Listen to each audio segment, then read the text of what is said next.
Assalamualaikum warahmatullahi wabarakatuh. Halo teman-teman, perkenalkan nama saya Aini Faiza Fauziah dari jurusan Tasawuf dan Psikoterapi kelas 2A.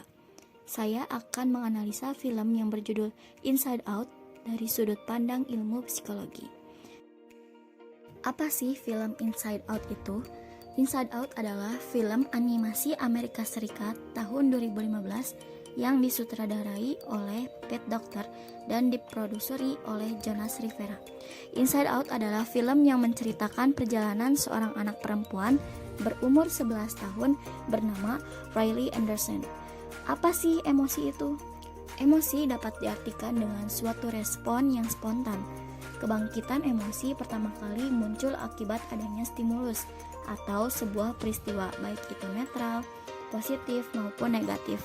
Stimulus tersebut kemudian ditangkap oleh reseptor kita. Lalu dengan otak kita mengartikan kejadian tersebut sesuai kondisi kita saat menafsirkan informasi dari gambaran dan pemahaman tentang kejadian yang dialami tersebut.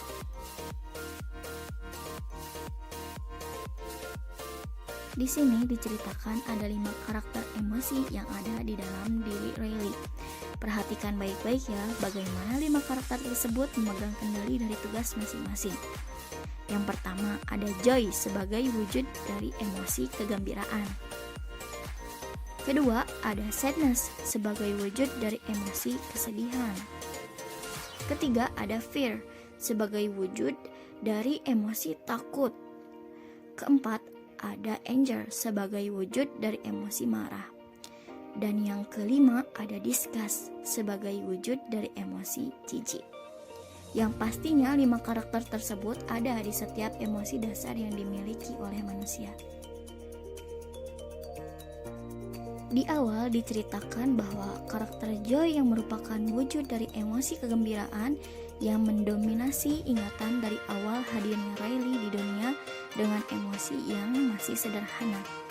Setiap ingatan inti yang dimilikinya menghasilkan kepribadian Riley yang gembira. Terlihat dari pulau kepribadian yang dihasilkan, yaitu pulau keluarga, pulau kejujuran, pulau hoki, pulau persahabatan, dan pulau kekonyolan.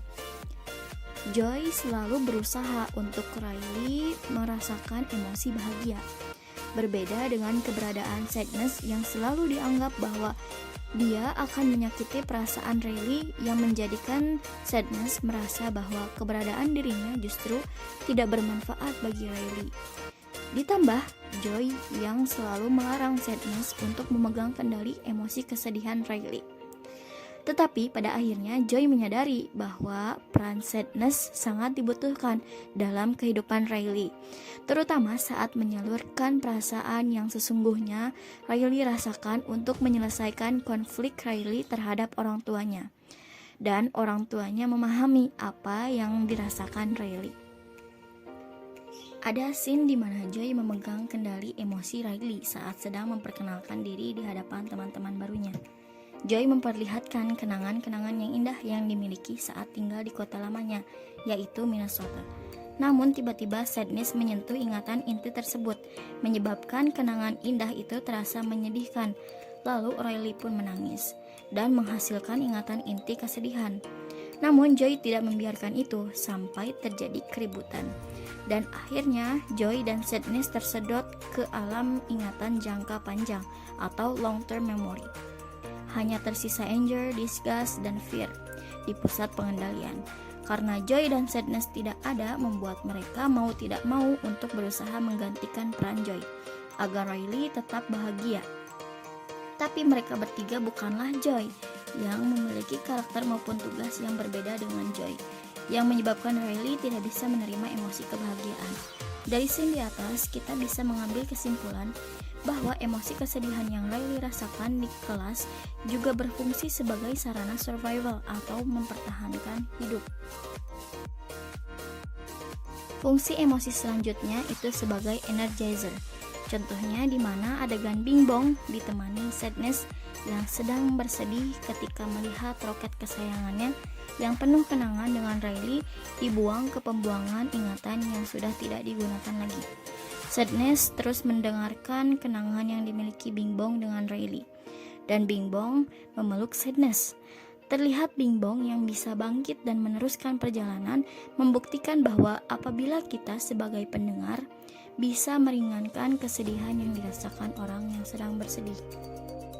Fungsi emosi selanjutnya messenger, di mana adegan Ibu Riley mendatangi kamar Riley dalam keadaan sedih, menyampaikan bahwa mobil van yang mengangkut barangnya akan terlambat.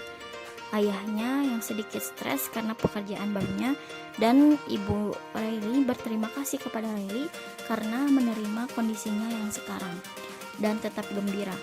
Riley yang awalnya merasakan emosi marah, tapi kemudian mengerti bahwa orang tuanya sedang mengalami kesulitan dan menerima keadaannya yang sekarang. Sampaikan apabila itu sedih, dengan bercerita atau dengan cara yang lain.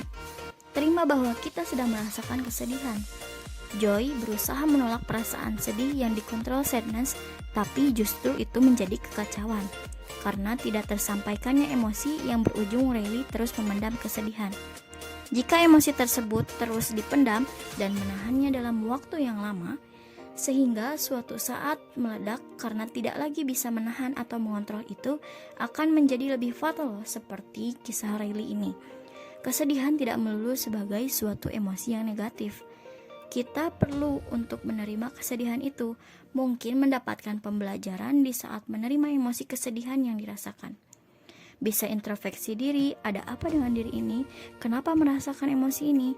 Caranya dengan menerima terlebih dahulu, akui bahwa aku sedih, aku marah, aku jijik, aku terkejut, aku senang. Jangan berusaha untuk tersenyum dan merasa baik-baik saja, padahal dalam pikiran berkecamuk rasa emosi, sedih, dan marah. Salurkan dengan cara menangis ataupun bercerita. Dengan cara yang bijaksana juga ya. Apabila kita bisa mengontrol emosi yang kita miliki, disitulah dalam ilmu psikologi disebutkan bahwa kita memiliki kecerdasan emosi. Daniel Goleman adalah seorang penulis, psikolog, dan jurnalis sains. Selama 12 tahun dia menulis untuk The New York Times, melaporkan tentang otak dan ilmu perilaku. Pria asal California, Amerika Serikat, mengatakan bahwa kecerdasan emosional adalah kemampuan seseorang mengatur kehidupan emosinya dengan intelijensi, menjaga keselarasan emosi dan pengungkapannya melalui keterampilan kesadaran diri, motivasi diri, empati, dan keterampilan sosial.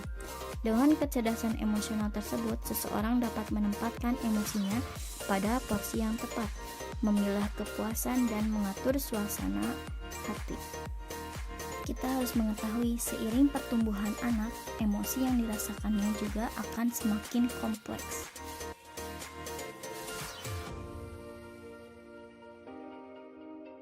Sekian teman-teman dari video yang saya sampaikan. Terima kasih. Wassalamualaikum warahmatullahi wabarakatuh.